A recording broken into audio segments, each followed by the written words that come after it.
An email from an alum of St. Olaf who writes, I received the following invitation moments ago in my inbox from the Alumni and Parent Relations Office at St. Olaf College. Maybe he's not alum, maybe he's a parent. The subject matter speaks for itself. As the head duly elected official of a fictional town, I suspect that you and the Garage Logic City Council commissioners will be among the first in line to sign up and attend this highly informative event. And this is called Tomorrow, Diversity, Equity, and Inclusion, Moving from Good Intentions to Meaningful Action from St. Olaf College. They'll be discussing conservatism and St. Olaf's role as an institution of higher learning representing the Lutheran Christian Church. 2, it's not what law and order can do for you, it's what you can do to model law and order. Well, that sounds pretty good, huh? Number 3, diversity, inclusion, and our shrinking alumni donor support. Number 4, woke up the alarm has been sounded. Get it? Woke up. Woke. 5, riding the third rail to public support prosperity. Who's on board? And that was the message that this fellow received from the school. What does that possibly mean? Register today. This event will be recorded. Join Brandon Grimmett for a discussion of how to implement meaningful diversity, equity, and inclusion initiatives in your workplace or organization. And you're wondering, St. Olaf, why your donors are shrinking? Mm-hmm. Because they're fed up with the failed academy BS. Brandon Gimmon is Associate Provost at Loyola Marymount in L.A., where he heads the Loyola Marymount Career and Professional Development Team. Will Luderman, Class of 03, Assistant Director of Careers in Policy and Social Impact at the University of Chicago. Wow. Joins Brandon to address your questions and discuss this timely and important topic. This event is co-sponsored by the Multicultural Committee of the St. Olaf Alumni Board and Oli Connect, St. Olaf's new alumni-to-alumni networking platform. All right. Well, good luck to you. Good luck to you. I would think that the more the academy tends to fail, the more we will see alumni donations shrink. Because older and wiser, why would you continue to fund this nonsense? Right, and that's where the buck will stop. Mm-hmm. If the cash isn't coming in, you're done. See, are you fellas aware of the update? Back to the 50s is back on the schedule. I saw that this morning. Fantastic. It just came out today. After originally canceling the Minnesota State at the State Fairgrounds, the event will go on as scheduled. It'll be the 47th year. The news comes after Tim Walz's announcement of opening up more restrictions. Regarding restrictions for the event, the only restriction that will remain are masks being required on the fairgrounds. The event is scheduled for June 18, 19, and 20, Father's Day weekend. Organizations are now asking for more volunteers. In what would have been the 47th year, they noted earlier, it was canceled. But now the governor has decided that it can open back up. So back to the 50s is back on the schedule for June 18, 19, and 20. Father's Day weekend. One more step toward normalcy. How does Walz know that you could sell out a Twins game or a Wild game May 28th, but not tomorrow? What metric is being used to determine that? He's following the science, Joe. Right. I mean, you got I thought the NHL playoffs started tomorrow. They don't. They start next weekend. But you've got one of the best well, we don't know if they're the best Wild teams. They only played 6 other teams all year. So we really don't know. But you've got a wonderful Wild team with an exciting superstar player in Kasparov. How do you say his name? Kaprizov. Yeah, you've got this guy. And so how does Walz know that it's okay to have 3,000 fans in there tonight? They're not at home. But then he also knows that on May 28th you can have 18,000 fans in there. Well, Joe, obviously, what will change? Deep research and taking advice of medical experts, and he's got a crystal ball he's looking into, and and it's the same thing with the masks. June 1st, masks come off. We'll be fine. But then how come you got to wear the mask at the back to the 50s? What?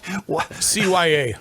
No, July 1st for masks, Kenny. July 1st. Yeah, I'm sorry. Right. Oh, I guess that answers my question. If back to the 50s was July 18, 19, and 20, you wouldn't have to wear a mask. But because it's June 18, 19, and 20, you have to wear a mask. Is he pulling a Sid, setting up the loss? I have no idea. Fauci now says, well, maybe by next Mother's Day, we'll be back to normal. I thought we Sure. were back to normal yesterday. Sure. Joe, it's even more complicated with the mask. July 1st, or as soon as 70% of Minnesotans 16 or older are vaccinated. Well, what if that happens by the start of Back to the 50s? I don't want to walk around Back to the 50s with a bleeping mask on. I'm outside. I'm outside and I'm vaccinated. Yeah, it'll sound something Why? like this. You got a 4 on there, the 3 on the tree. Mm-hmm. What's the upkick on that? It won't be. I don't stuff the mask in my mouth, Brooke. You do if you're walking around back to the 50s. Well, What what if if it's you guys really know- hot? Do you guys know Sam Hill? Why in the Sam Hill do I have to wear a bloody mask when I go into places of business when I've had my 2 shots? I've been dosed. Why do I have to wear that mask? There is no science, zero science. How much? That says I can pass anything on to any other chucklehead or the chucklehead can pass it to me. No science. Well, that harkens back to the emailer whose email was misinterpreted by a few people. The guy who said, what's in it for me to get vaccinated? What he meant was, there's no trade-off here. I still have to do everything a non-vaccinated person has to do. Right. What was where's my reward? He wasn't looking for a medal. He's saying, well, he's echoing what you just said, Kenny. Look, I'm vaccinated. Why do I got to wear the mask to run into this store? You can't So give am it I to gonna- anybody, apparently, if you're vaccinated. Am I going to have my little travel papers, my German in the 30s travel paper card your papers. Laminated, yes. and I'm going to walk into stores flashing that like I'm an undercover cop and here's my badge? We are What having, do I have to do? My prediction is that the answer to that question is yes. That will happen. Oh. That will we are happen. having my trouble picture with on your it. paperwork. Put my picture on it, just like, you know what else I'm going to flash? I'm going to flash my permit to carry. Here you go, some bitch. Thought you were going to say something else. Yeah, but I want to know why on May 28th it's okay to have a full house for a baseball game, but it's not on May 20th. What happened? What changed? What Do you think that deep research, he's deep saying that research. possibly by the 28th that 70% of Minnesotans will be vaccinated? Do you think that's the That's what logic? Probably. That's his logic. Yes. Probably. That's his logic. But then just go back to distancing, as we've discussed. If you can put 10,000 distanced people at Target Field, you can do it with 20,000. It's a big building. You can spread out. If you can distance 3,000 people at a Wild game, why can't you distance half the capacity, 10,000? Or okay, make it 9,000. Why can't you distance 9,000 for the playoffs? This is ridiculous. Back to your Fauci question earlier, Joe. This has become a really good industry for Dr. Fauci. He is such a fraud. Now he's moved on to firearms. Have you seen that? What? Oh yeah. They're an epidemic. He's not a fraud. What you're suggesting is that you think this limelight has gotten to him? Oh, You got a little taste. 2020/2021 has been pretty good for Dr. Fauci. This jackass has an opinion on everything. He hasn't even written the book yet. Imagine the book he's going to write. I mean, I don't know who would read that. I would have no desire to read it. I don't know. Would you take his word over Joe Rogan's? Fauci? Yes. Well, Yes. of course, yes. Okay. Would you take his word over Tucker Carlson's? Yes. Yes. Okay. Would you take his word over the crackpot faction of what's left of the Republican Party? No way. Nope. You wouldn't. We're just kidding. I'm just messing with you. Where are you going here? Where are you going, Sue? Joe's That he's still a more reliable source of truth than crackpots like Rogan, Tucker Carlson, and what's left of the demolished Republican Sure, Party. that's true, but there's no more business for Fauci if the pandemic just simply goes away. Oh, yeah. No, I'm not buying that. I'm not buying that. He's the head of the National Institute of Health, isn't he? Okay, but I mean, he's 16 always had a gig. Isn't he the highest paid guy in government? 16 months ago, you did not know who this guy was. I didn't need to. I didn't need to. My theory is I don't think he's trying to milk it or tell people the wrong information so he stays in power, whatever that may be. But I will say that he doesn't give you specific answers, yet he's always on TV saying, okay, like you said, maybe next Mother's Day, maybe it's just around the corner. We've got the lowest since. It's okay for him to say, I really don't know, not come out with new information every month based on whatever he doesn't know. I think he's a stand-up guy, but I also think there's a percentage of his personality that likes to be heard. Who doesn't? If you're on a national scale, it feels pretty good when people listen to you. His mask mandate is utter BS, and we all know it. How many people do we know that were mask passionate? Rubber gloves, wiping everything down, still caught the vid. They were still down for a month. Come on. What I will acknowledge is that he's been hard to follow for consistency. Okay, that's I a will good point. acknowledge that. Yes, I guess that's my point. I don't think he's doing it on purpose, but when he comes out with information, people listen to him. So it can't change week to week. There are many thoughtful, reasonable people who have thoughtful and reasonable reasons why they're not getting the vaccination. They may, in fact, even be not necessarily an anti-vaxxer. They just have concerns when it comes to this and the speed with which it was developed. But my personal theory was too many people brighter than me have assured me that taking the vaccination is a wise thing to do. So I did it. It's that simple. Okay, I agree with you. I'm not going to get my information from podcast hosts and television hosts and crackpot Republicans who've gone off the deep end. I'm just not going to take my information from them. So I'm doing my cool down lap in Walmart this morning after getting stabbed, and guy sitting next to me just got stabbed, and a buddy walks by. They're both wearing masks, and he goes, "Oh, you got stabbed too, huh?" He goes, "Yeah, it goes against everything I believe in, and I didn't want to do it, but we want to travel, and we know we can't go anywhere unless we're stabbed, so we got stabbed."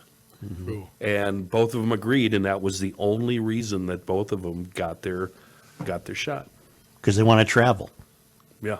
So good for them.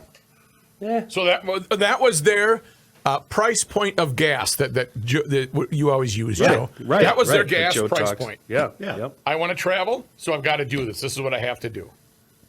Yeah. My price point was I didn't want to be on a heart-lung machine. Yeah. That was my price point. Yeah, I had zero problem. The only let's see, Gabe hasn't been vaccinated, and I don't think Sophia has.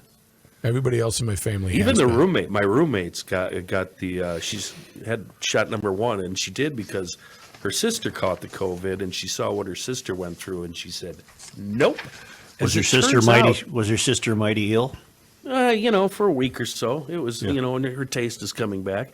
Yeah. Turns out both of us have never had the flu shot. Really? And What? she's got, and both of us have nothing against the flu shot. We're not anti-flu shot. We're not passionate about it. We've just always said, nah. And we've never had the flu shot. However, she did go and seek out the shingles shot. Yeah. Who knows? Is that for roofers? We're all flaky. Who knows? We don't know why There's we're a Like lot it- of money to be made by keeping people sick, Joe. That's, I guess, how I want to explain the Fauci. But that you're presupposing that the man is intentionally part of a cabal that would keep people sick, and I'm not going to believe that about the guy. What evidence do I have to believe that about this guy? He's keeping himself, what's the word? Valid? Relevant. Relevant. Thank you, Matthew. He's He- keeping himself relevant. But he had a relevant career before we've ever heard of him. He here's was his- terribly relevant. Yeah, but he could go eat at Ruth's Chris Steakhouse and nobody knew who the hell he was. Now he can't I fart don't know. without anybody No, knowing. I mean, no. In fact, he's so careful that my reading would suggest he wouldn't go to a Ruth's Chris Steakhouse. You know, he's keeping his brand at the top of everybody's mind. Here we go, right here. Dr. Anthony Fauci said on Sunday that the horrifying spate of mass shootings in the U.S. shows why gun violence is a public health issue. Okay, that's where he has to shush. Sure. As a public health person, I think you can't run away from that, Fauci said on CNN's State of the Union when host Dana Bash asked if gun violence is a public health emergency. I mean, in the last month, it's just been horrifying, replied Fauci, the U.S. government's foremost infectious disease expert. Nothing in that title about firearms. How can you not say that it's not a public health issue? So he's keeping himself relevant. He's keeping his brand out there. This is the next step. Anybody going to Chicago anytime soon? God, no. Not soon. Sanibel Jim, who had a life in law enforcement, continues to be in touch with many law enforcement people in Chicago and is privy to their newsletter. And he was advising me personally, don't go to downtown Chicago. It's not safe. Just boy. stay away. It's just not safe. The Downtown best thing about Chicago is Chicago not is safe. downtown. Not Grant anymore. Park. Oh, Not- my not- God. I know. Oh. I know. So what are they going to do about the Blues Fest, the Jazz Fest, the 4th of July festivities? That's all held at Grant Park. Well, they'll have them. I think we're talking on a daily basis. To wander around downtown Chicago as a tourist right now is a bit iffy. So I think it's wise counsel. I don't like Chicago that much anyway. So Oh, it's I'm not a the big- opposite. I love the. I used The to big love museum that city. is right down there. I've been to all right? that. I've been to all them places. I've been to all them places. Have you ever been to the top of the Sears Tower? Yeah, on a foggy day, it was like looking it was outside a foggy. pickle jar. It's the dumbest amount of money I've ever spent in Who my had to life. pick up the bill for that one again? Cost me a couple $100 to put all these little brats on an elevator and go up there, and you couldn't even see out the window. Chris, I went up there and I took one step out of the elevator and said, nope, Nope. backed into the elevator and went back down. I wouldn't was be so able to do that frightened. I was so frightened up there. I can't stand it. Oh, Chicago- I'm getting the elevator stomach thinking about it. Chicago has eluded me for no reason. Oh, it's a wonderful. People from Apparently not. Chicago are so awesome. Kenny, speaking of that, a number of years ago, a group of us couples went to St. Louis, and we took the little tram up the arch. And I was right. kind of shaken. I'd already had a couple beers in me, but it still wasn't helping. I got out of that couple by thing. 12. The arch, I could feel it swaying and went, all right, I'll see you later. And got on the I- next I- tram and went right down. I was in it under the Oh. same circumstances. I felt it swaying. Oh, I said, I got to get out of here. This thing's going to tip over. I mean, I couldn't take it. I'm the guy who got in the submarine at Disneyland. 20,000 leagues under the It sea. didn't even go underwater, and I was screaming to let me out of the damn thing. Sir, it's not underwater. Let me out. Let me out. I can't take it. I can't take it.